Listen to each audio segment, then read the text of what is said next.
RP study centre में एक बार फिर आपका स्वागत है। हम कक्षा 10 का भौतिक विज्ञान पढ़ रहे थे और भौतिक विज्ञान का अध्याय नंबर 1।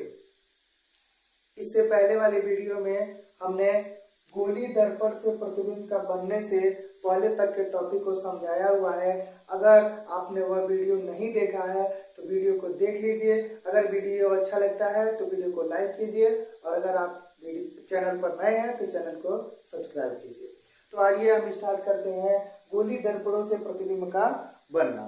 तो देखिए, गोली दर्पणों से प्रतिबिंब का बनना में सबसे पहले हम आपको सिखाएंगे अवतल दर्पण से प्रतिबिंब का बनना। किस दर्पण से प्रतिबिंब का बनना? अवतल दर्पण से प्रतिबिंब का बनना। हम यहाँ लिख देते हैं अवतल दर्पण से प्रतिबिंब। अवतल दर्पण से प्रतिबिंब का बनना। ध्यान दीजिएगा, अवतल दर्पण से प्रतिबिंब का बनना ये आज हम सबसे पहले सीखेंगे। देखिए, जैसे मान लीजिए आपके पास कोई दर्पण है, तो उस दर्पण के सामने आप किसी वस्तु को जब रखेंगे तभी उस वस्तु का दर्पण में क्या बनेगा?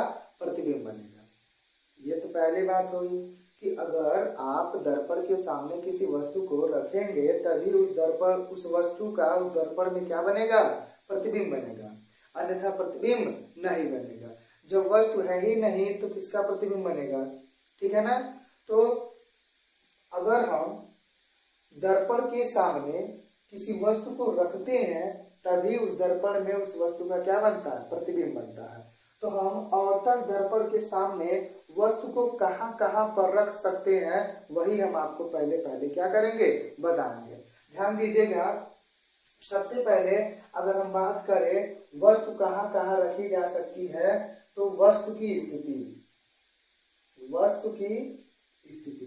देखिए, वस्तु को हम अवतल दर्पण के सामने 6 जगह पर रख सकते हैं। कितनी जगह पर रख सकते हैं? 6 जगह पर रख सकते हैं। सबसे पहले देखिए चित्र, देखिए यह है क्या? अवतल दर्पण। तो भरे हुए भाग पर हमने क्या किया? इसके कलई किया है। यहाँ पर हमने बताया है कि क्या होता है यहाँ पे? P, जिसको बोला जाता है ध्रुव। ठीक है। यहाँ पे होता है वक्रता केंद्र, जिसको दिखाते हैं C से, और इनके बीच में क्या होता है? फोकस। इनको मिलाने वाली रेखा को क्या कहते हैं? मुख्य अक्ष। ठीक है ना। अब ध्यान दीजिएगा कि सबसे पहले हम वस्तु को कहाँ रख सकते हैं। सबसे पहले वस्तु को हम कहाँ रख सकते हैं? तो ध्यान दीजिए, सबसे पहले हम वस्तु को कहाँ रख सकते हैं? दर्पण से बहुत दूर। दर्पण से बहुत दूर मतलब कहाँ? अनंत पे। यानी वस्तु की स्थिति पहला कहाँ? वस्तु अनंत पे, अनंत पर। ठीक है। दूसरा कहाँ रख सकते हैं वस्तु को? दूसरा देखिए, मान लीजिए यहाँ पे अनंत है और यहाँ पे वक्रता केंद्र है। यहाँ कहीं अनंत है दूर और यहाँ पे क्या है? वक्रता केंद्र। तो दूसरा हम वस्तु को कहाँ रख सकते हैं? दूसरा रख सकते हैं वस्तु को हम अनंत और वक्रता केंद्र के बीच कहीं पर। ठीक है ना। कहाँ रख सकते हैं? अनंत और वक्रता केंद्र के बीच कहीं पर। तो दूसरी स्थिति वस्तु की बनती है जब वस्तु अनंत और वक्रता केंद्र, अनंत और वक्रता केंद्र के बीच हो। ठीक है ना। और तीसरी स्थिति क्या बनेगी? ध्यान दीजिएगा, तीसरी स्थिति हमारी बनेगी कि जब वस्तु, पहला बताइए, पहला अनंत पर वस्तु हो गया, दूसरा अनंत और वक्रता केंद्र के बीच यानी इधर और अनंत के बीच कहीं पर वस्तु होगी। ठीक है ना। यहाँ हो सकती है, यहाँ हो सकती है, कहीं पर भी हो सकती है। ठीक है ना। अब तीसरा क्या? तीसरा हम वस्तु को कहाँ रख सकते हैं? वक्रता केंद्र पर। तीसरा वस्तु को कहाँ रख सकते हैं? वक्रता केंद्र पर। तो तीसरी वस्तु की स्थिति कहाँ होगी? वक्रता केंद्र पर, वक्रता केंद्र पर। और चौथी स्थिति कहाँ होगी? तो चौथी स्थिति होगी, देखिए, वक्रता केंद्र पर हमने वस्तु को रख दिया। अब हम कहाँ रख सकते हैं? वक्रता केंद्र और फोकस के बीच, वक्रता केंद्र और फोकस के बीच इधर कहीं रख सकते हैं कि नहीं रख सकते हैं? ठीक है ना। तो चौथा स्थिति हो जाएगा जब वस्तु वक्रता केंद्र और फोकस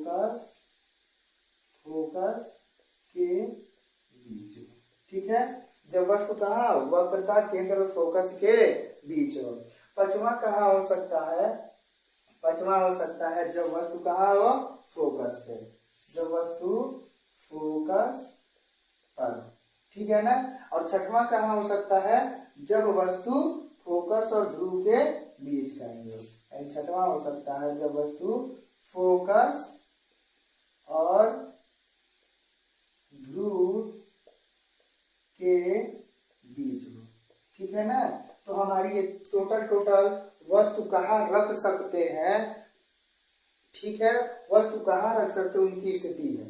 वस्तु पहला कहाँ रख सकते हैं हम अवतल दर्पण के सामने अनंत पे, दूसरा कहाँ रख सकते हैं अनंत और वक्रता केंद्र के बीच, तीसरा कहाँ रख सकते हैं वक्रता केंद्र पर, चौथा वक्रता केंद्र फोकस के बीच कहीं रख सकते हैं, पांचवा फोकस पे रख सकते हैं और छठवां फोकस और ध्रुव के बीच। अब यहाँ तो वस्तु को रखेंगे नहीं यार, तो टोटल कितनी स्थिति बनती है हमारी 6 स्थिति बनती है। और इन्हीं 6 स्थिति में हम बताएंगे कि प्रतिबिंब कहाँ पर बनेगा। सबसे पहले ध्यान दीजिएगा कि अगर प्रतिबिंब इस दर्पण के इस साइड बनेगा, ध्यान दीजिएगा, अगर प्रतिबिंब दर्पण के इस साइड बनेगा तो आप कहेंगे प्रतिबिंब वास्तविक बना है। कैसा बना है वास्तविक बना है, ठीक है ना। ध्यान दीजिएगा, अगर प्रतिबिंब दर्पण के इस साइड बना है तो आप कहेंगे प्रतिबिंब कैसा बना है वास्तविक बना है, ठीक है। और अगर प्रतिबिंब दर्पण के इस साइड बनेगा तो कैसा बनेगा आभासी बनेगा, कैसा बनेगा आभासी, ठीक है ना। अगर प्रतिबिंब दर्पण के इस साइड बनेगा तो आप कहेंगे प्रतिबिंब वास्तविक बना है, और अगर प्रतिबिंब दर्पण के इस साइड बनेगा तो आप क्या कहेंगे प्रतिबिंब आभासी बना है, ठीक है ना। अब ध्यान दीजिए, ये क्या है हमारा, ये है हमारा मुख्य अक्ष, ये क्या है हमारा मुख्य अक्ष। अब याद रखिएगा कि अगर प्रतिबिंब इस मुख्य अक्ष के ऊपर बनेगा तो प्रतिबिंब कैसा बनेगा सीधा बनेगा, कैसा बनेगा सीधा। और यदि प्रतिबिंब मुख्य अक्ष के नीचे बनेगा तो कैसा बनेगा उल्टा बनेगा। तो ये 4 चीजें आप एकदम से याद रखिएगा, क्योंकि इन्हीं चारों चीजें से आगे एकदम आसान होने वाला है। समझ में आ रहा है ना।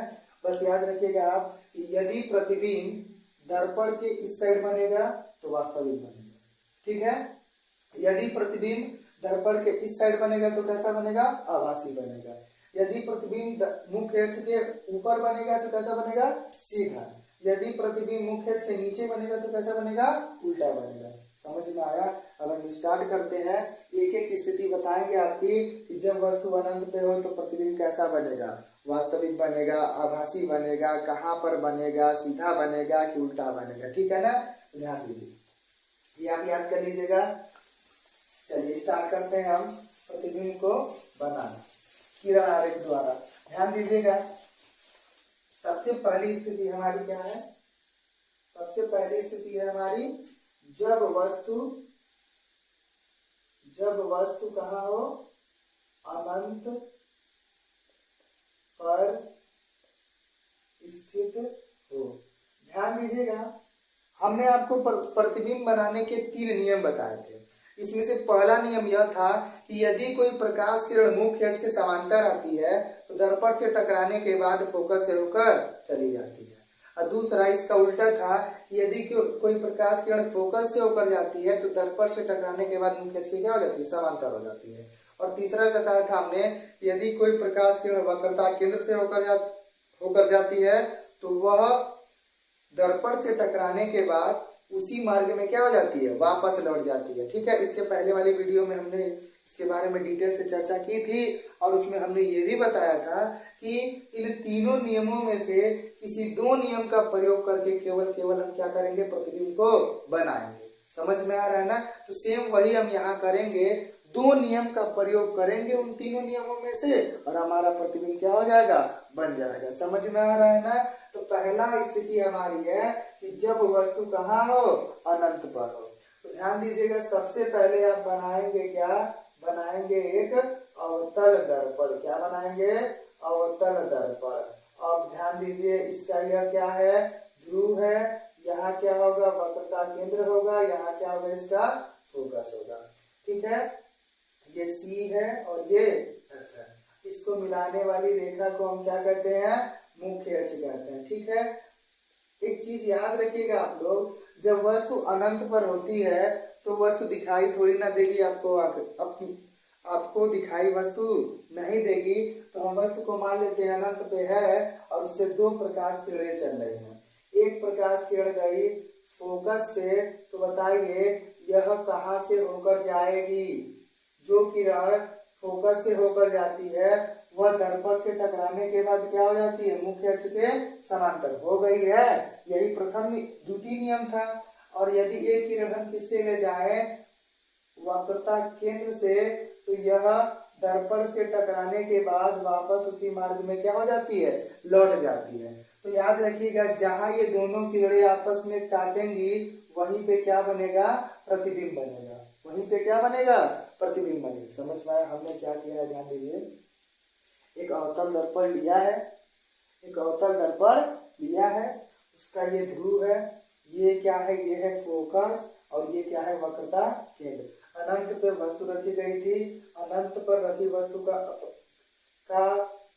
क्या हुआ, उससे प्रकाश आया और प्रकाश का पहला किरण फोकस से होकर गया है तो वह मुख्य अक्ष क्या हो गया, समांतर।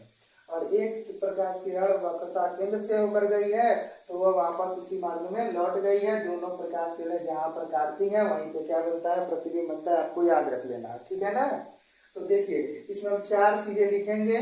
सबसे पहला लिखेंगे क्या, वस्तु की स्थिति, वस्तु की स्थिति।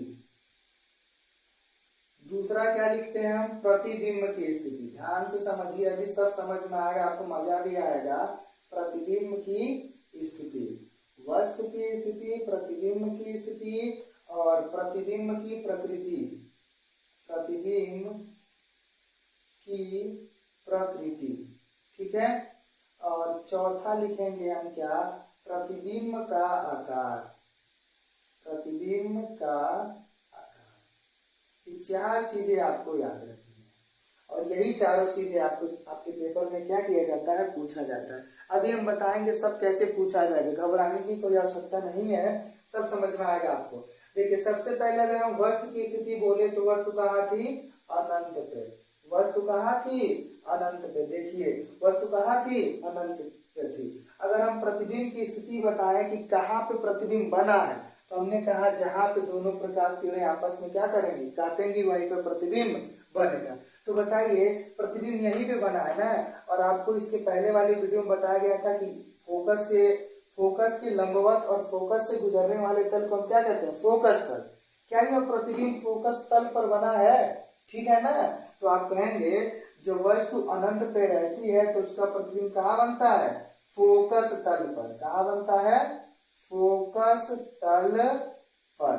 यानी क्वेश्चन अगर पूछा जाए कि बताइए एक अवतल दर्पण है और उस अवतल दर्पण के सामने एक वस्तु अनंत पर स्थित है, अवतल दर्पण है और उस अवतल दर्पण के सामने एक वस्तु कहाँ स्थित है, अनंत पर, तो उसका प्रतिबिंब कहाँ पे बनेगा, तो आप कहेंगे उसका प्रतिबिंब फोकस पर बनेगा। समझ में आया ना। चलिए प्रतिबिंब की प्रकृति। देखिए प्रतिबिंब की प्रकृति में हम बताते क्या है, तो प्रतिबिंब की प्रकृति में हमको यह बताना होता है कि प्रतिबिंब वास्तविक बना है कि आभासी बना है, प्रतिबिंब वास्तविक बना है कि आभासी बना है। और अभी आपको बताया गया कि अगर प्रतिबिंब दर्पण के इस साइड बनेगा तो वास्तविक होगा और प्रतिबिंब दर्पण के उस साइड बनेगा तो कैसा बनेगा, आभासी बनेगा। तो बताइए प्रतिबिंब जो है दर्पण के इस साइड बना है ना, तो प्रतिबिंब कैसा बनेगा, वास्तविक। समझ में आया कि नहीं आया। अगर प्रकृति भी बोले तो आप बताएंगे प्रतिबिंब कैसा बनेगा, वास्तविक। अब बताइए वास्तविक बना है, उल्टा बना है कि सीधा बना है, वास्तविक बना है और उल्टा बना है। क्यों उल्टा बना है, क्योंकि ये मुख्य अक्ष किधर है, नीचे है। अभी हमने बताया है कि अगर मुख्य अक्ष के नीचे प्रतिबिंब बनेगा तो उल्टा बनेगा और मुख्य अक्ष के ऊपर प्रतिबिंब बनेगा तो कैसा बनेगा, सीधा बनेगा। समझ में आया ना। प्रतिबिंब का आकार कैसा है, मतलब वस्तु बहुत बड़ी रही होगी तभी ना वो वहां से प्रकाश यहाँ तक आ पा रहा है। तो प्रतिबिंब का आकार क्या है, वस्तु से छोटा। कहोगे वस्तु से बहुत छोटा, ठीक है। आप नोट करते रहिएगा या तो स्क्रीनशॉट लेते रहिएगा, ठीक है ना।